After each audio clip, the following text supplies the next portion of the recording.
Syukur kepada Allah Subhanahu Wa Taala kerana pada malam ini dapat sama-sama kita berkumpul untuk kita sambung kuliah kita yang telah lalu,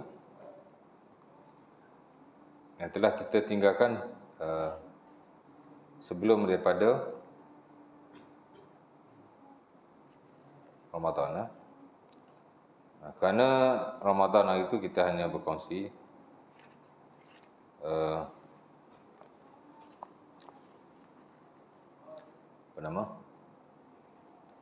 tentang tazkirah Ramadan saja.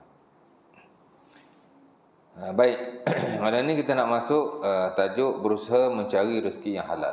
Kerana kita berkongsi hari itu tentang perihal di luar rumah. Kita telah berkongsi tentang zikir atau bacaan yang digalakkan ketika untuk kita baca ketika kita keluar daripada rumah. Bismillahirrahmanirrahim tu. Wala haula wala quwwata illa billah. Umpama yang diriwayatkan dalam Sunan At-Tirmizi daripada Anas bin Malik, di mana katanya Rasulullah SAW bila keluar daripada rumah baginda membaca bacaan yang berkenaan.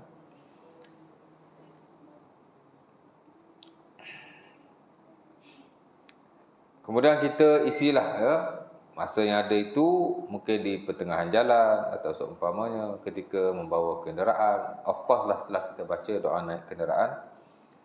Bismillah, alhamdulillah, subhanalladzi sakhkhara lana hadza wa ma kunna lahu muqrinin wa inna ila rabbina lamunqalibun. Alhamdulillah, alhamdulillah, alhamdulillah, Allahu akbar, Allahu akbar, Allahu akbar. Subhanaka inni zalamtu nafsi zulman katsiran faghfirli innahu la yaghfiru dzunuba illa anta.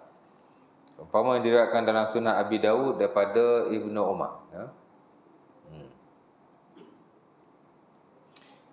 Dan kalau kita keluar tu kerana nak bermusafir, terutama pemusafiran yang jauh, kita tambahlah sikit doa bermusafir. Allahumma inni as'aluka fi safarin, Allahumma inna nas'aluka fi safarina hadzal birra wat taqwa wa minal amali ma tarda. Allahumma hawwin alaina fi safarina hadza watwi anna bu'dah. Allahumma inna na'udzubika min wa'sa'is safar wa ka'abatil manzar wa su'il munqalab fil ahli wal mal. Allahumma anta sahib fis safar wal khalifatu fil ahli wal mal. Nabi balik daripada pemusafiran, kita pun sama, digalakkan kita baca doa yang sama. Doa yang sama. Doa itu secara amnya minta supaya Allah Ta'ala permudahkan urusan dan perjalanan kita. Allahumma inni as'aluka fi, Allahumma inna nas'aluka fi safarina hadza albirra wat taqwa wa minal amali ma tarda. Wahai Allah, aku minta daripadamu dalam pemusafiran kami ini kebaikan, takwa dan apa-apa amalan yang engkau redai. Minta kita jalan ni, minta Allah Ta'ala redha. Ya Allah, pemudahkanlah pemusafiran kami. Allahumma hawwin alaina fi safarina hadza wa twi anna bu'da, dan pendekkan perjalanannya.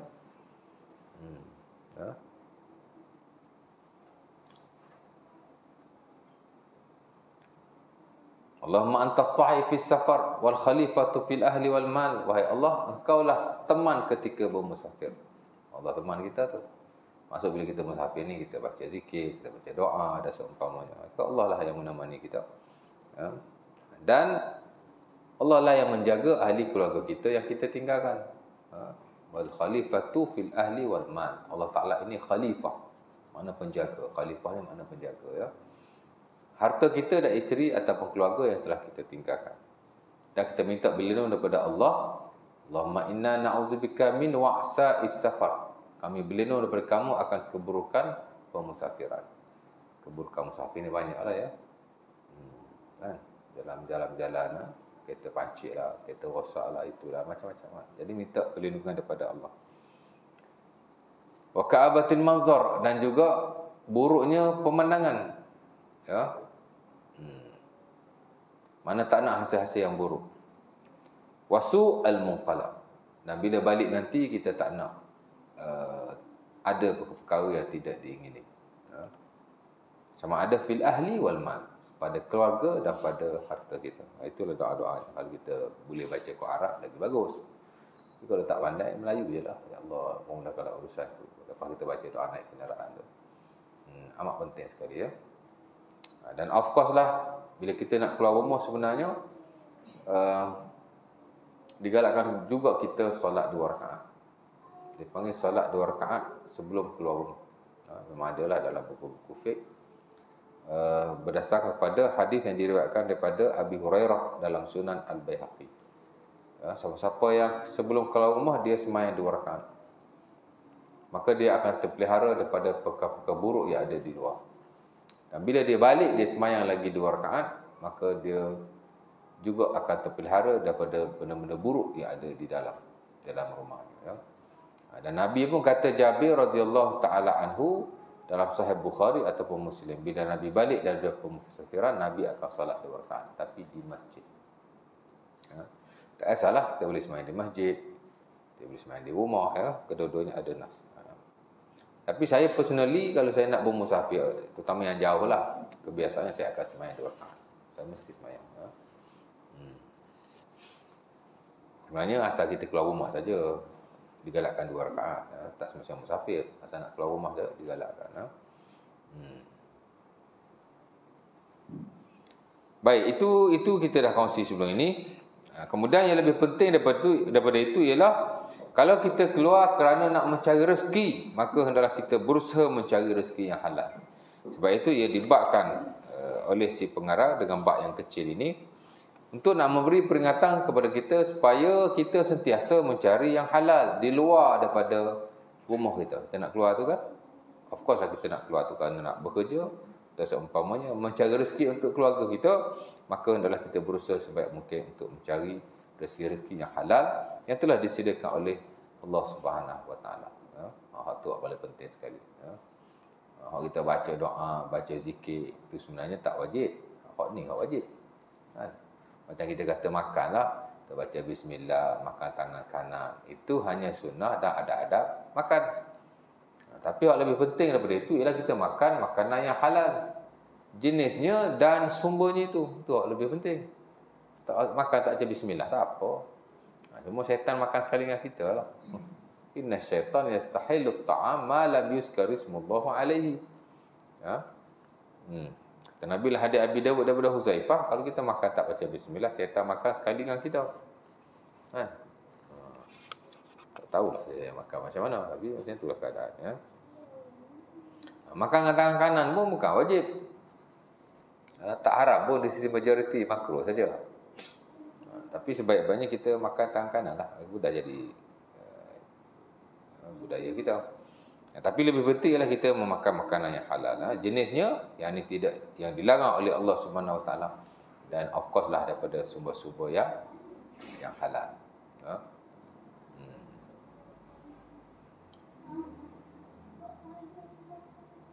Sebab itu bila kita belajar fiqh al-muamalah, the science of human dealing, dalam muqaddimah fiqh muamalah tu dia dah ada slot.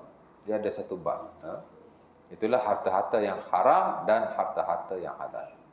Dan saya kira dalam keseluruhan fiqh muamalah yang kita belajar, sebenarnya bab tu lah hak paling penting sekali. Dan yang patut diberi penekanan di mana-mana.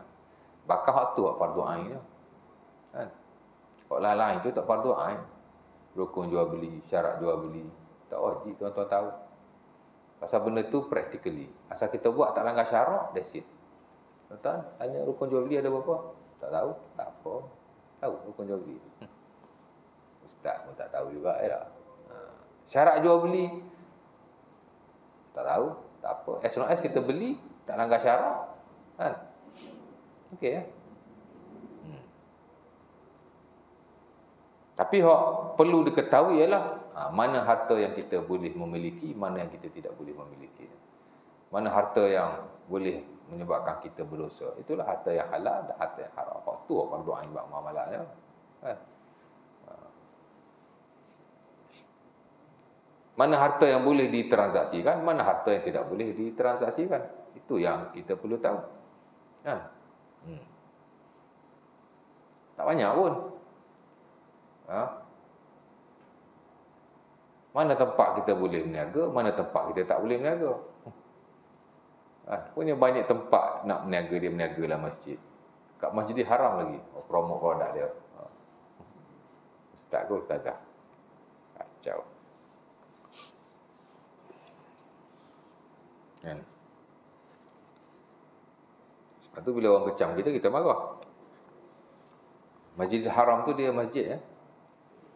Idza ra'aitum may yabta' aw yabi' fil masjid faqulu la arbahallahu tijaratan.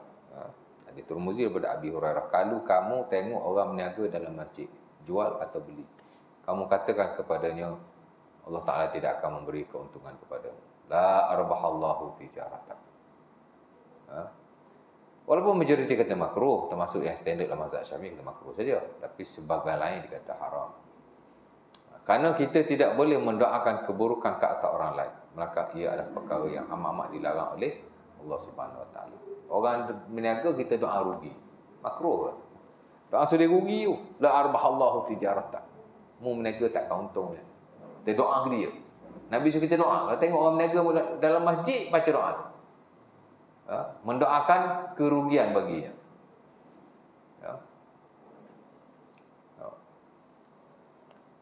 Jadi masjid-masjid biasa tak boleh, masjid haram sama, of course lagi lah tak boleh lah. Jadi kita kena tahulah, berniaga atau jual beli atau melakukan apa-apa urusan muamalah ketika azan kedua Jumaat, adalah waktu-waktu yang dilarang, tempat-tempat yang dilarang. Tak banyak lah kan. Hak tu apa doanya.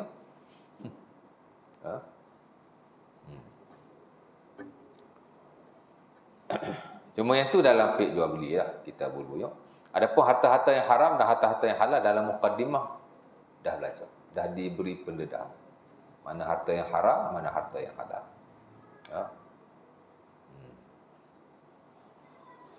Kerana itu yang lebih penting dalam kehidupan kita, di luar daripada rumah kita. Hak ehwal muamalat kita dan urusan kita sesama manusia.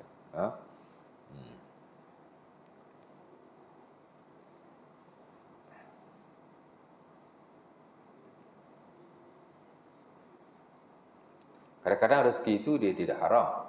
Rezeki itu halal. Tapi apa yang kita buat tu berdosa. Dan dia memberi kesan ke atas barakah rezeki yang kita perolehi. Rezeki itu tidak haram. Tapi berkat tak ada lah. Contohnya kalau orang bersumpah, kalau orang jual barang, dia bersumpah. Barang aku ni bagus, begini. Barang dia tak bagus mana pun. Dia jual, duit yang dia dapat tu duit yang halal. Cuma perbuatan menipu itu adalah haram. Dan dicabut keberkatan daripada rezeki yang dia dapat. Tapi duit itu tidak haram ya, pasal duit barang dia jual tu barang dia. Kita nak faham. Macam orang beli kenderaan, tipu payslip contohnya, buat adjustment. Kereta yang dia dapat tu halal. Tapi perbuatan dia memperolehinya itu adalah haram. Ya, of course lah sikit sebanyak keberkatan benda yang kita dapat tu tak berkah lah. Yalah kita dapat dengan cara yang tidak betul, menipu kan. Tapi harta kita dapat tu halal. Bukan kita tak curi kan. Cuma cara kita buat tu tak betul. Itu dia. Jadi ada beza juga tu. Kalau kita curi, of course lah harta tu haram. Rasuah, harta tu haram. Tapi kalau kita harta tu dia kita punya, cuma cara kita buat tu tak betul. Di situlah haram. Jadi nak beza juga kan. Baik. Kata si pengarang, usahakan bahawa niat anda adalah untuk mencari rezeki yang halal. Kita keluar tu, kalau kita keluar untuk cari rezeki lah, kita digalakkan untuk pasang niat. Ya Allah, pagi ni aku keluar, aku nak cari rezeki yang halal untuk anak isteri aku. Pasang niat macam tu. Hari-hari Ustaz, hari-hari tak ada masalah. Ya. Tapi kalau tak niat begitu pun tidaklah berdosa. Tapi amat-amat digalakkan. Macam kita makan lah tuan-tuan. Walaupun tak perlulah makan niat aku makan kerana Allah Ta'ala. Tak perlu itu. Tapi para ulama memberi galakan bahawa setiap kali kita makan, kita niatlah, ya Allah, bila apa yang aku makan ini menjadikan kekuatan untuk aku beribadah kepada-Mu. Ada niat lagu tu dalam hati, pasang niat macam tu. Every time kita makan. Ya. InsyaAllah dapat pahala. Kerana makan kerana Allah. Kerana asal-asal benda yang harus, dia bukan ibadah. Dia bukan ibadah. Makan ni bukan ibadah. Semata-mata makan, tak dapat pahala.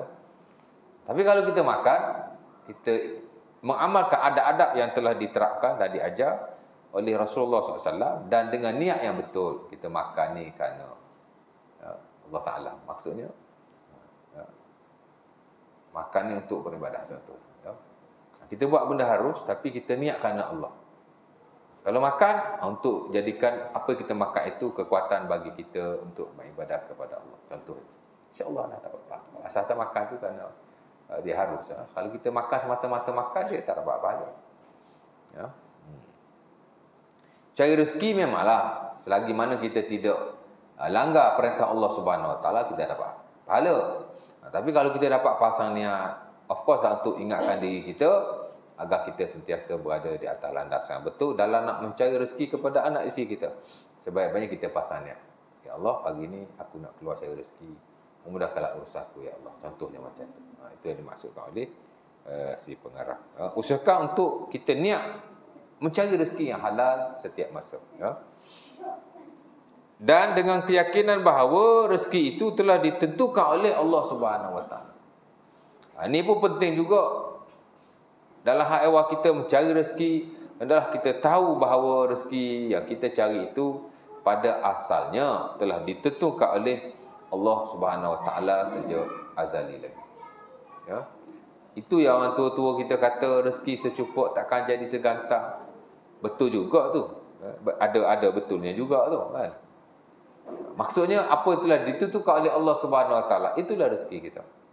Dari sudut itulah. Tapi kalau dia nak merujuk kepada kita tidak berusaha, alah rezeki kita banyak ni je lah. Kalau macam tu tak boleh juga kan. Nah, itu dipanggil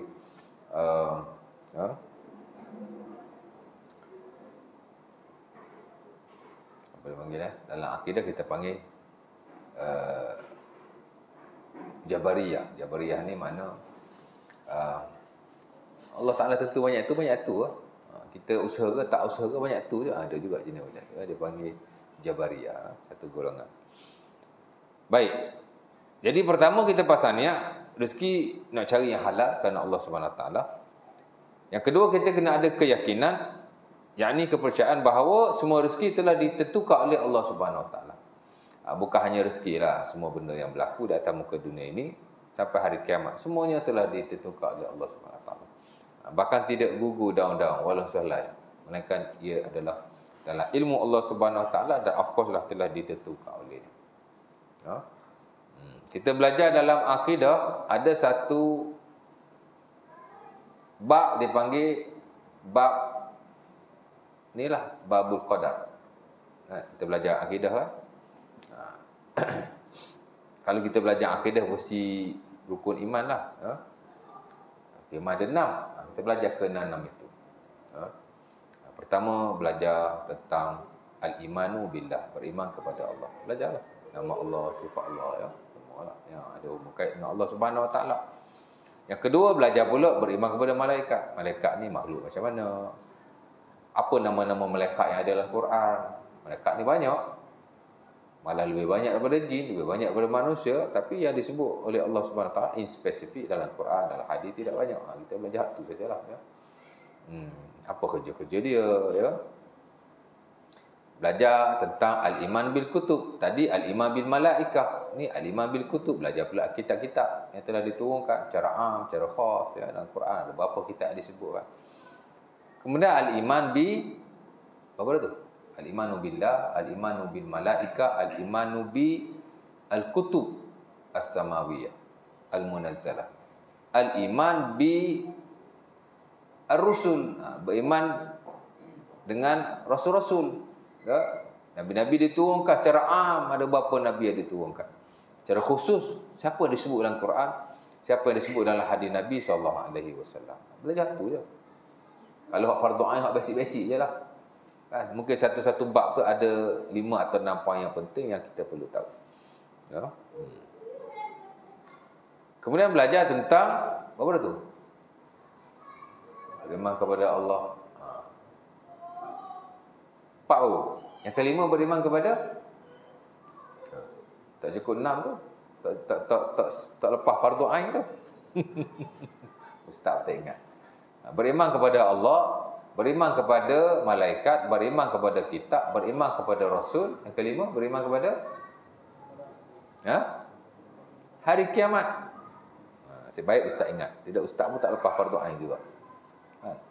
Al-imanu bi yaumil qiyamah, belajar tentang beriman dengan hari kiamat.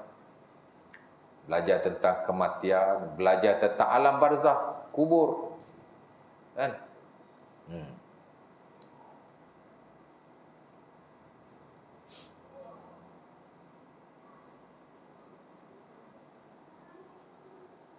Kat Indonesia dah berlaku lah. Pergi kubur cakap dengan Watu Nesan. Kat Malaysia tak berlaku lagi. Tapi kalau tidak dibendung, one day dia akan berlaku. Tawasul lah, tawasul. Tawasul ni okey je. Tapi dalam setengah-setengah keadaan dia boleh bawa ke arah itu. Malaysia okey lagi lah ya. Tapi nampak nak ke arah itu lah tu.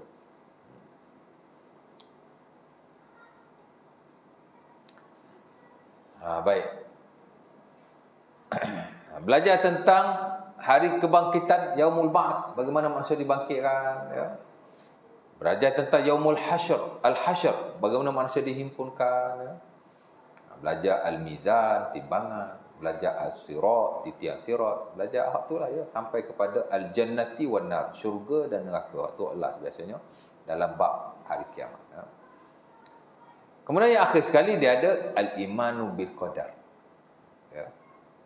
Beriman tentang qada dan qadar. Beriman tentang qada dan qadar. Al-imanu bil qada'i wal qadar. Itu sebut rukun iman tu. Beriman dengan qada dan qadar tu termasuk hal ni lah. Rezeki ni. Dia termasuk dalam qada dan qadar. Kita kena beriman bahawa semua rezeki telah ditentukan oleh Allah Subhanahu Wa Taala. Kerana terlalu banyak nas yang menyatakan bahawa Allah Ta'ala telah menentukan segala-galanya. Every single thing. Semua. Termasuklah rezeki-rezeki manusia. Secara amnya. Of course lah secara khusus, memang disebutkan rezeki telah ditentukan Allah. Ya. Dan Allah Subhanahu Wa Ta'ala, kalau kita belajar dalam hadis 40 Nawawi, hadis yang terawal lagi, hadis Ibnu Mas'ud, hadis yang kelima atau keenam. Ya. Tak kala Allah Subhanahu Wa Taala nak meniupkan roh ke dalam rahim ibu kita, Allah Taala utuskan satu malaikat. Umpama yang diriwayatkan dalam Sahih Bukhari daripada Anas bin Malik. Malaikat tu datang kat rahim mak kita, dia pun tanya Allah, ya Rabb, wahai Tuhan, ya, azakarun am unsa, asyaqiyun am sa'id, famal rizqu famal ajalu fayuktab fi batni ummi. Cuma dalam hadis 40 Nawawi itu dia hadis panjang, ini hadis yang ringkas. Dia ada beberapa riwayat. Itu salah satu daripada. Jadi malaikat akan tanya Allah, wahai Rabb, ya Rabb, wahai Tuhan, azakarun am unsa, dia ni laki ke perempuan ni? Dia tanya Allah. Ya? Allah Ta'ala ni dia maha berkata-kata. Dulu, sekarang dan selama-lamanya. Dia boleh cakap anytime, anywhere, all the time. All the time Allah Ta'ala boleh cakap. Ya?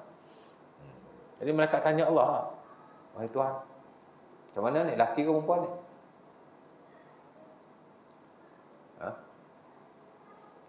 Kita pun bercakap dengan Allah. Tuan-tuan baca Al-Fatihah, tuan-tuan bercakap dengan Allah. Bila tuan-tuan baca Alhamdulillah Rabbil Alamin, Allah Ta'ala jawab, Hamidani Abdi. Kita belajar dalam bab Fadilah Al-Fatihah ni, bila kita baca, terutama ketika salat, setiap ayat yang kita baca, Allah Ta'ala jawab. Kita baca Alhamdulillah Rabbil Alamin, Allah Ta'ala kata Hamidani Abdi. Ar-Rahmanir Rahim, asna alayya abdi. Malik yaumiddin majjadani abdi. Iyyaka na'budu wa iyyaka nasta'in, hadza baini wa baina abdi wa li abdi ma sa'al. Ihdinas siratal mustaqim siratal ladzina an'amta 'alaihim ghairil maghdubi 'alaihim waladdallin. Amin. Ta'ala kata wa li abdi ma sa'al. Sebab tu bila kita baca Al-Fatihah digalakkan kita baca seketui-seketui, harfan, ayatan. Kalau kita balun baca Al-Fatihah 3 ayat sekaligus, macam mana Allah Ta'ala nak jawab? Betul tak? Kalau Allah Ta'ala jawab 3 ayat sekaligus, Nabi kata, baca 1 ayat, Allah Ta'ala jawab. Baca 1 ayat, Allah Ta'ala jawab. Lepas tu Nabi baca Al-Fatihah, kata Ummu Salamah dan Anas bin Malik, dalam kitab Sunan, kerana Nabi yaqra'ul Fatihah ayatan, yaqta'uha ayatan. Nabi baca 1 ayat. Baru kita boleh tadabbur, boleh menghayati. Dan of course at the same time kita baca Allah Ta'ala jawab. Kita kena rasa lah macam tu, walau kita tak dengar. Tapi kita tahu sebab kita belajar kan.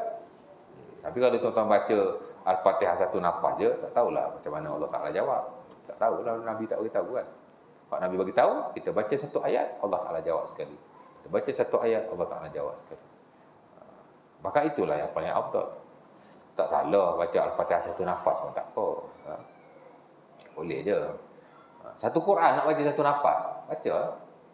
Ambil daripada Al-Baqarah sampai An-Nas. Khatam 1 Quran 1 nafas. Boleh? Ada Ustaz, karamah tu karamah.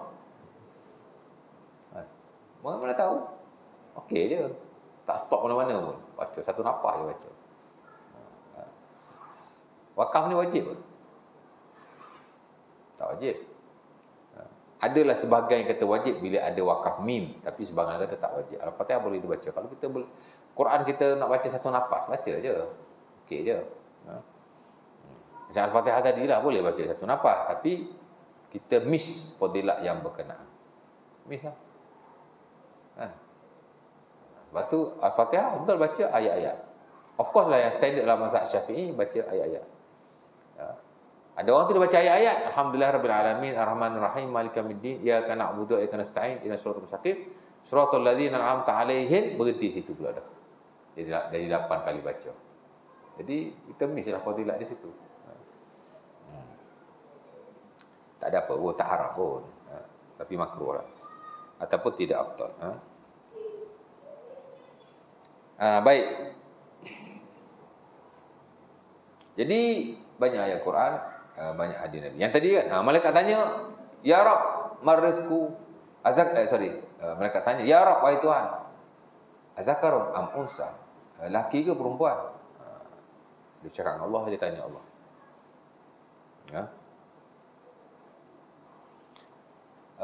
Asyaqiyun am sa'id, dia ni ahli syurga ke ahli neraka? Tanya dah tu. Famar rizku, macam mana dengan rezekinya? Rezeki dia ni macam mana?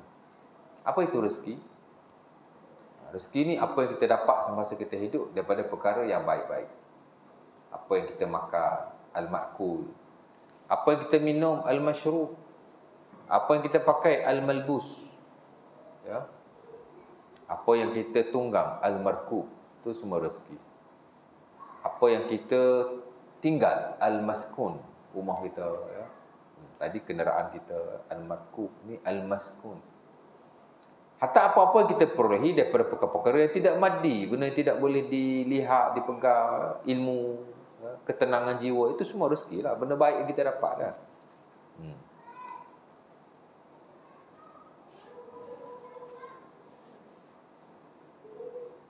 Jadi ditanya Allah, marizku, apa rezeki ni?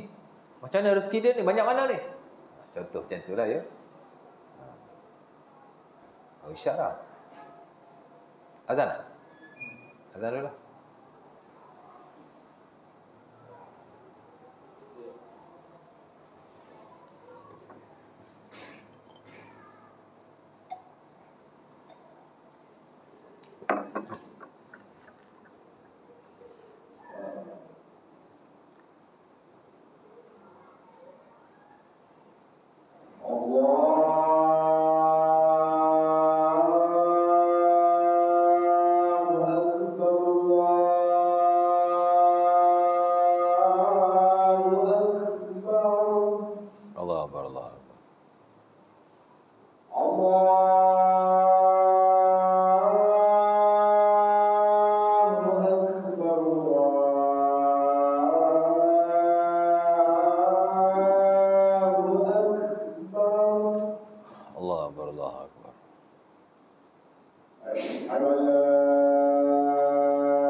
La ilaha illallah Muhammadur Rasulullah.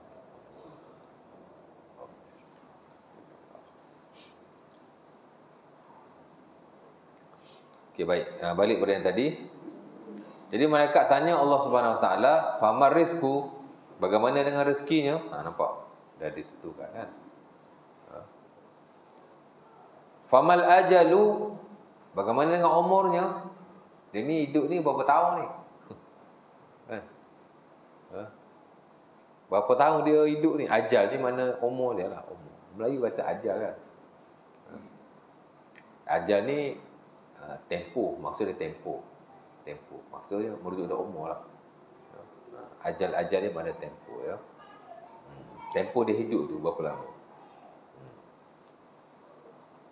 Fayuktabu fi batni ummihi. Maka Allah Ta'ala mewahyukan kepada malaikat itu, lantas malaikat itu pun tulis, lelaki ke, perempuan ke, ahli syurga ke, ahli neraka ke, rezeki dia banyak mana, umur dia panjang mana, malaikat pun tulis. Selesailah kerja malaikat. Itu malaikat yang diwakilkan ke dalam rahim ibu kita, tak kala Allah Subhanahu Wa Taala nak meniupkan roh seseorang di dalamnya. Jadi bila kita dah ditiupkan roh, lengkaplah kan? Jadi lampu rumah kita telah ditentukan. Dan kalau kita belajar, sebenarnya bukan hanya ketika itu, malah dia telah ditulis sejak dulu lagi. Sebab tu bila kita belajar dalam bab qada qadar tu, sebenarnya takdir manusia ni ataupun takdir alam ni, dia ditulis beberapa kali. Pertama dia ditulis sebelum diciptakan makhluk lagi. Ketika diciptakan kolam, pen. Dia ada satu makhluk nama dia kolam. Kolam ni pen lah. Pen.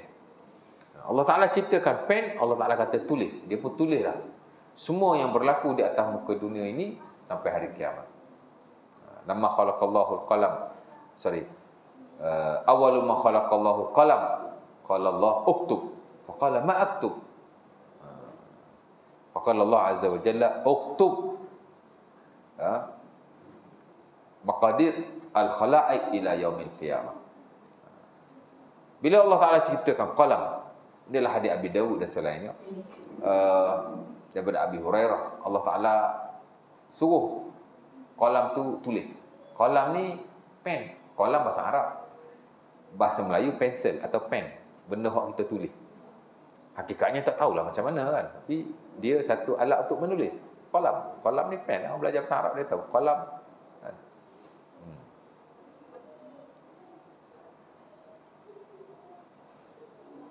Bila Allah Ta'ala ciptakan qalam, Allah Ta'ala kata tulis. Memang kerja pen ni untuk tulis kan. Jadi Allah Ta'ala suruh tulis lah. Tulis. Qalam tu jawab, ma'aktub. Apa kau nak tulis wahai Tuhan? Allah Ta'ala kata tulis takdir makhluk sampai hari kiamat. Dia pun tulis lah. Itu sebelum dijadikan seluruh makhluk lagi. Makhluk tak ada lagi. Sebab itu sebagai ulama kata awal-awal makhluk yang diciptakan ialah qalam, berdasar pada hadis itu. Dah kerja dia tulis takdir. Semua takdir, takdir manusia, takdir jin, takdir semua sampai hari kiamat. Takdir daun orang nak jatuh tu boleh tulis dia. Semua benda hak berlaku tulis belakang. Kemudian ditulis juga takdir terutama manusia lah. Ketika diciptakan Adam alaihissalam. Maksud Allah Ta'ala ciptakan Adam tu adalah hadisnya ya. Allah Ta'ala cipta Nabi Adam alaihissalam, kemudian Allah Ta'ala keluarkan roh-roh anak cucu dia. Roh duduk belah kanan ahli syurga, roh duduk belah kiri ahli neraka. Kemudian ditulis takdir mereka pada waktu itu. Dua. Ditulis juga takdir pada malam Lailatul Qadar. Sebab itu dipanggil Lailatul Qadar. Qadar ni takdir lah. Ada ayat Qurannya.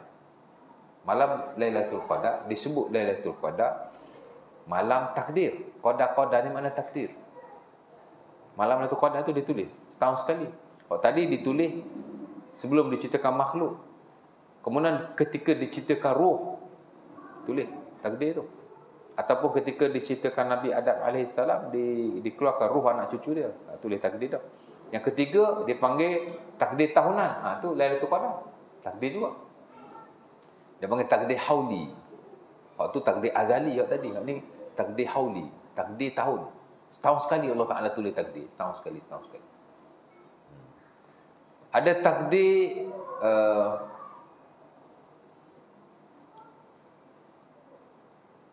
mingguan, ada juga. Itulah pada hari Isnin dan Khamis. Ditulis juga takdir manusia. Ya. Nabi ditanya kenapa Nabi banyak berpuasa hari Isnin. Nabi kata, kerana pada hari itu diangkat amalan. Maka aku suka jika diangkat amalan dalam keadaan aku berpuasa. Ya. Ada dua lah. Satu, Nabi kata, hari ini hari aku dilahirkan. Hari aku menerima wahyu, aku suka puasa. Lagi satu, Nabi kata, hari ini diangkat amalan kepada Allah Subhanahu Wa Taala. Yang ini ditulis takdir. Kemudian, aku suka jika diangkat amalan akan aku beramal kepada Allah Subhanahu Wa Taala. Macam itulah lebih kurang. Kemudian ada takdir harian. Harian pun ada juga tuan. Takdir harian. Takdir harian ni ditulis oleh malaikat kiri dan kanan all the time. Setiap masa. Bukan. Takdir harian ni ditulis pada waktu asar dan subuh. Takdir harian juga tu. Tulis waktu asar dan subuh kan. Kemudian ada takdir setiap masa. Itulah malaikat yang duk tulis kiri kanan tu, kira takdir juga tu. Tulis kan. Dan jika dihimpunkan keseluruhan, takdir yang azali, takdir yang tahunan, takdir mingguan, takdir harian, dia semua mesh ya. Dia tak lari. Kalau azali tulis macam tu, hari ni pun tulis macam tu juga. Dia tak lari ya. Itu dalam bab takdir lah ya. Jadi hak kita buat tu, hak malaikat tulis tu, dia seiring dengan apa yang telah ditentukan oleh Allah Subhanahu Wa Taala. Takdir dia tu. Baik, jadi of course lah rezeki kita telah ditentukan oleh Allah Subhanahu Wa Taala ya. Ada riwayat yang lain dalam Sahih Muslim daripada Abdullah bin Amr bin Al-As, Nabi menyatakan bahawa Allah Taala telah menulis takdir makhluknya 50,000 tahun sebelum diciptakan makhluk itu, langit dan bumi. Kataballahu maqadirul khalqi 50,000 sanah qabla khalqis samawati wal ard. Allah Taala telah menulis takdir makhluknya 50,000 tahun sebelum daripada diciptakan langit dan bumi. Takdir kita ada banyak version. Ada hak macam itulah, ada hak azali, ada hak macam ni kan. Tapi kesemuanya kata ulama kita sama saja, dia tak lari. Menunjukkan kehebatan ilmu Allah Subhanahu Wa Taala. Macam itulah lebih kurang. Jadi takdir kita kena tahulah ia telah ditentukan oleh Allah Subhanahu Wa Taala ya. Tapi of course lah kita kena berusaha juga dalam Quran. Hadis Nabi, banyak Nabi sebut dan Allah Ta'ala sebut ia telah ditentukan. Walaupun banyak juga ayat Quran dan hadis Nabi yang suruh kita berusaha. Dalam hadis Imam Ahmad daripada Abi Hurairah, kata Nabi, innahu lan tamuta nafsun hatta tastawfiya rizqaha fattaqullaha fa asmilu fit talab. Tidak mati seseorang itu melainkan setelah ia menghabisi rezekinya. Kita tak mati selagi rezeki kita ada ya. Lagi kita hidup, ada rezeki kita. Ya? Jadi, kita hidup ni rezeki kita ada lagi lah. Lagi kita tidak menghabiskan rezeki kita, kata Nabi, kita tak mati. Tidak mati seseorang itu, melainkan setelah dia menghabiskan rezekinya. Habis rezeki kita, matilah kita. Ya? Maka bertakwalah kamu kepada Allah dan kamu carilah rezeki yang baik-baik. Walaupun telah ditentukan, Nabi kata dah ditentukan dah, tak mati selagi kamu ada rezeki. Tapi carilah yang baik-baik, Nabi kata ya. Baik, kemudian pengarang ada sebut lagi tentang rezeki. Dalam Quran Allah Taala sebut rezeki dalam banyak ayat ya. Kita belajar fiqh muamalah, memang rezeki awal-awal lagi dalam bab mukadimah kita beri penekanan. Kita kait dengan akidah sikit, kait dengan ibadah sikit. Sebab rezeki ni walaupun dia bukan ibadah secara asalnya, tapi dia very related to our worshipping to God. Dia amat berhubung kait dengan pengabdian dan penyembahan diri kita kepada Allah Subhanahu Wa Taala. Sebab itu Allah Subhanahu Wa Taala bila dia suruh sembah dia dalam surah Az-Zariyat ayat 56. Wa ma khalaqtul jinna wal insa illa liya'budun. Tidaklah aku ciptakan jin dan manusia melainkan untuk menyembah aku. Lepas tu Allah Taala sebut rezeki lagi.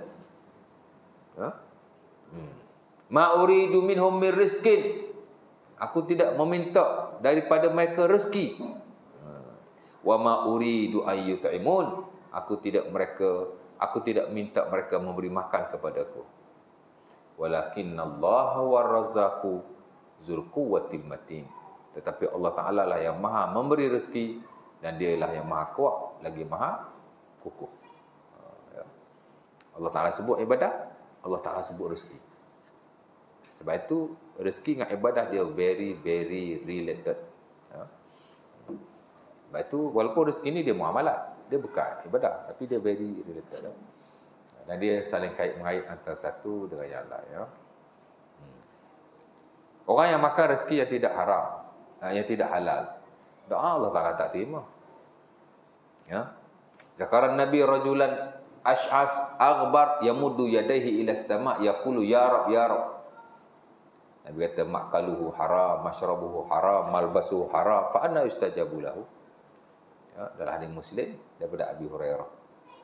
Nabi kata ada orang tu dia susah, dia minta tolong dengan Allah, ya rab ya rab. Tapi macam mana Allah Ta'ala nak terima? Apa dia makan itu haram, apa dia minum itu haram, apa dia pakai itu haram. Rezeki lah tu. Hak dia makan, hak dia minum, rezeki lah kan.